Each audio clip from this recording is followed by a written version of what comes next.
Hello RBC 12th biology में आज हम अध्याय 9 एंजाइम शुरू करने जा रहे हैं। इसके मुख्य टॉपिक में पहले हम इसकी परिभाषा पढ़ेंगे, फिर एंजाइम का इतिहास, उसके बाद एंजाइम की संरचना, फिर इसके विशिष्ट गुण, उसके बाद एंजाइम की क्रियाविधि, फिर एंजाइम क्रिया को प्रभावित करने वाले कारक, एंजाइम का नामकरण और अंत में एंजाइम का वर्गीकरण। तो अगर एंजाइम की परिभाषा देखें तो प्रोटीन प्रकृति के ऐसे कार्बनिक पदार्थ, ध्यान रखिए ये कार्बनिक पदार्थ होते हैं और प्रोटीन से बने होते हैं। तो प्रोटीन प्रकृति के ऐसे कार्बनिक पदार्थ जो जैव रासायनिक क्रियाओं में उत्प्रेरक का कार्य करते हैं एंजाइम कहलाते हैं, या ऐसे पदार्थ जो जैव उत्प्रेरक का कार्य करते हैं उन्हें एंजाइम या प्रकीन कहते हैं। अब ये जैव रासायनिक क्रियाएं क्या होती है? तो जीवों की कोशिका में होने वाली रासायनिक क्रियाएं ही जैव रासायनिक क्रियाएं या इन्हें उपापचय क्रियाएं भी कहते हैं। ये उपापचय क्रियाएं दो प्रकार की होती है, उपचय और अपचय, यानी एनाबॉलिक और कैटाबॉलिक। उपचय में क्या होगा? इसमें छोटे अणु आपस में मिलकर बड़े अणु का निर्माण करेंगे, यानी सरल अणुओं से जटिल अणुओं का निर्माण होगा और इस कार्य में एटीपी के रूप में ऊर्जा खर्च होगी। जबकि अपचय क्रिया इसकी विपरीत होगी, यानी उपचय की विपरीत होती अपचय। इसमें बड़े अणु के टूटने से छोटे अणु बनते हैं, यानी जटिल अणु हैं ये सरल अणुओं में टूट जाते हैं और इस क्रिया में एटीपी के रूप में ऊर्जा उत्पन्न होती है। अब हम पढ़ते हैं एंजाइम का इतिहास। तो सबसे पहले ब्राजीलियस ने एंजाइम को जैव उत्प्रेरक के रूप में पहचान की, यानी एंजाइम जीवों में बनने वाले उत्प्रेरक होते हैं। एडवर्ड बुकनर ने सर्वप्रथम यीस्ट कोशिका में जाइमीन नामक एंजाइम की खोज की। फिर विली कूने ने एंजाइम शब्द का प्रयोग किया, यानी जो हम एंजाइम शब्द काम में लेते हैं ये विली कूने द्वारा दिया गया। फिर जेबी सुंदर ने यूरिएज एंजाइम का सबसे पहले क्रिस्टलीकरण किया, यानी एंजाइम का सबसे पहले क्रिस्टलीकरण जेबी सुंदर ने किया था। और कौन से एंजाइम का? यूरिएज एंजाइम का। फिर सुन्नर और नार्थोप ने बताया कि एंजाइम प्रोटीन प्रकृति के होते हैं, यानी प्रोटीन से बने होते हैं। फिर सेक और अल्टमैन इन्होंने कहा कि कुछ एंजाइम अप्रोटीन प्रकृति के भी होते हैं, यानी प्रोटीन से बने हुए नहीं होते हैं। ऐसे ही एंजाइम का नाम है राइबोजाइम, जो अप्रोटीन प्रकृति का होता है। इसकी खोज सेक व अल्टमैन ने की थी और ये राइबोजाइम में ये आरएनए के उत्प्रेरक अणु की भांति कार्य करता है। अब हम पढ़ते हैं एंजाइम की संरचना। तो हम पहले कह चुके हैं एंजाइम प्रोटीन के बने होते हैं। तो कुछ एंजाइम ऐसे होते हैं जो शुद्ध प्रोटीन के बने होते हैं, यानी केवल और केवल प्रोटीन से बने होते हैं, इन्हें सरल एंजाइम कहते हैं। तो दूसरा पूर्ण या होलो एंजाइम, ये ऐसे एंजाइम होते हैं जो प्रोटीन के साथ साथ अप्रोटीन भाग के बने होते हैं, यानी इनका कुछ हिस्सा प्रोटीन का और कुछ हिस्सा प्रोटीन के अलावा किसी अन्य पदार्थ का बना होता है। जैसे यहाँ डायग्राम देखें अपन, जो ब्लू वाला भाग आपको दिख रहा है ये भाग तो प्रोटीन का बना होता है और जो अपन ये रेड हिस्सा बनाया है ये अप्रोटीन, यानी प्रोटीन के अलावा कोई और रासायनिक पदार्थ से बना होता है। तो ऐसे एंजाइम जो प्रोटीन और अप्रोटीन दोनों पदार्थों से बने होते हैं पूर्ण या होलो एंजाइम कहलाते हैं। अच्छा, अब ध्यान रखना, पूर्ण एंजाइम का वह भाग जो प्रोटीन से बना है, जैसे अपन ने ब्लू वाला भाग बनाया है, ये जो प्रोटीन से बना है इसे एपो एंजाइम कहते हैं। और इसी प्रकार इसका जो अप्रोटीन भाग है, जैसा कि अपन ने डायग्राम में लाल से दर्शाया है, इस अप्रोटीन भाग को सहकारक कहते हैं। इसका मतलब पूर्ण या होलो एंजाइम के दो भाग होते हैं, एपो एंजाइम और सहकारक। एपो एंजाइम इसका प्रोटीन भाग होता है और ध्यान रखना इस एपो एंजाइम पर सक्रिय स्थल भी पाए जाते हैं। अब सक्रिय स्थल वे स्थल होते हैं जहाँ से एंजाइम क्रिया कारक से बंधन करता है, क्रिया कारक को अपने से जोड़ता है, और ये सक्रिय स्थल होलो एंजाइम के भी एपो एंजाइम वाले भाग में पाए जाते हैं। जबकि जो अप्रोटीन भाग है जिसे हम सहकारक कहते हैं, ये तीन प्रकार के होते हैं। पहला प्रोस्थेटिक समूह, दूसरा सह एंजाइम और तीसरा सक्रिय। प्रोस्थेटिक समूह कब कहेंगे?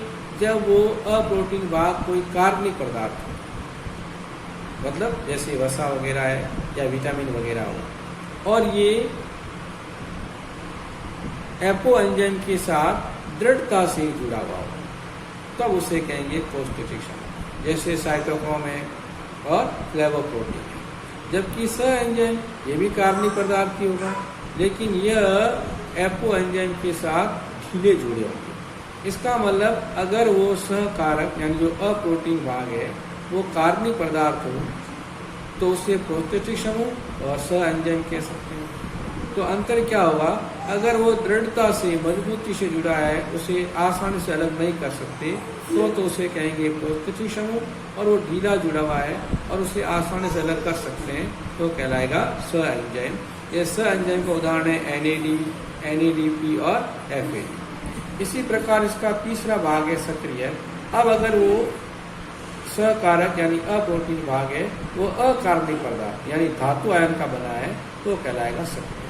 इसका मतलब सकारक के 3 भाग होते हैं, प्रोस्थेटिक समूह, स एंजाइम और सक्रिय। तो ये हमने पढ़ा प्रोटीन की संरचना। अब हम पढ़ते हैं अगला टॉपिक एंजाइम के विशिष्ट गुण। तो पहला ध्यान रखिए, एंजाइम प्रोटीन प्रकृति के होते हैं यानी प्रोटीन से बने होते हैं। दूसरा ये कोलाइडी प्रकृति के होते हैं यानी ये अत्यंत छोटे अणु होते हैं। तीसरा इनमें विशिष्टता पाई जाती है यानी विशेष पदार्थों से जुड़ते हैं, और ये विशिष्टता 4 प्रकार की है, निरपेक्ष विशिष्टता, समूह विशिष्टता, बल विशिष्टता और त्रिविम विशिष्टता। निरपेक्ष विशिष्टता कब कहेंगे, जब वह एंजाइम विशेष क्रिया कारक के प्रति विशिष्ट हो, यानी किसी विशेष क्रिया कारक से जुड़ता है। जैसे यूरिएज एंजाइम, ये केवल यूरिया के साथ ही क्रिया कर सकता है, किसी अन्य के साथ नहीं, तो वो होगी निरपेक्ष विशिष्टता। समूह विशिष्टता में क्या होगा, जब वो क्रिया कारक के समूह के प्रति विशिष्ट हो, यानी किसी एक क्रिया कारक के प्रति विशिष्ट न होकर उस समूह के सभी क्रिया कारकों से क्रिया कर सकता है तो कहलाएगी समूह विशिष्टता। जैसे हेक्सोकाइनेज एंजाइम, ये हेक्सो श्रृंखला जैसे ग्लूकोज है, फ्रक्टोज है, उन सब के प्रति क्रिया कर सकता है तो ये कहलाएगी समूह विशिष्टता। यानी केवल एक क्रिया कारक के प्रति विशिष्ट हो तो निरपेक्ष विशिष्टता, और किसी समूह के समस्त क्रिया कारक के प्रति विशिष्ट हो तो समूह विशिष्टता। बल विशिष्टता में क्या होगा, इसमें एंजाइम क्रिया कारक पर पाए जाने वाले विशेष बंध के प्रति विशिष्ट होता है। जैसे राइबोन्यूक्लियोज एंजाइम, ये एंजाइम DNA या RNA जो पिरिमिडीन क्षारक होता है, और वो भी उसके जो 3' सिरे पर फॉस्फोडाइएस्टर बंध होता है उसके प्रति विशिष्ट होता है। यानी DNA RNA के 3' सिरे पर स्थित फॉस्फोडाइएस्टर बंध को तोड़ने का काम राइबोन्यूक्लियोज एंजाइम करता है। अगला त्रिविम विशिष्टता, इसमें एंजाइम क्रिया कारक के भी किसी त्रिविम समाविवी के प्रति विशिष्ट होगा, यानी क्रिया कारक के भी समाविवी के प्रति विशिष्टता होगी तो वो कहलाएगी त्रिविम विशिष्टता। जैसे अमीनो अम्ल ऑक्सीडेज एंजाइम, ये केवल L अमीनो अम्लों के प्रति विशिष्ट होता है, D अमीनो अम्लों के साथ ये क्रिया नहीं करता है। तो ये अपन ने तीसरी पढ़ी थी विशिष्टता जो 4 प्रकार की है, निरपेक्ष, समूह, बंध और त्रिविम।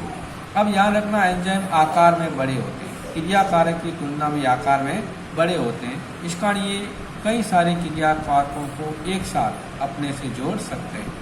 अब याद रखना अगली विशिष्टता, ये अम्लीय और क्षारीय दोनों प्रकार के क्रिया कारकों से क्रिया कर सकते हैं। नेक्स्ट एंजाइम इष्टता, यानी वह आदर्श दशा, वह वातावरणीय दशा जैसे pH है, टेम्परेचर है, क्रिया कारक की सांद्रता है, जहाँ पर एंजाइम सबसे अधिक क्रियाशील रहता है वो एंजाइम इष्टता कहलाती है। यानी pH का वह परास या वह तापमान या क्रिया कारक की वह सांद्रता जहाँ एंजाइम सबसे अधिक क्रियाशील रहेगा वो एंजाइम इष्टता कहलाती है। फिर पढ़ते हैं एंजाइम सदमक या निरोधक। तो कुछ ऐसे रासायनिक पदार्थ होते हैं जो एंजाइम से जुड़कर उसकी क्रियाशीलता को कम कर देते हैं, घटा देते हैं, उन्हें कहेंगे एंजाइम सदमक या निरोधक। तो एंजाइम प्रेरक या सक्रिय, ये ऐसे रासायनिक पदार्थ होंगे जो एंजाइम से जुड़कर एंजाइम की क्रियाशीलता को बढ़ा देते हैं। ये एंजाइम में पाए जाने वाले विशिष्ट गुण हैं। धन्यवाद।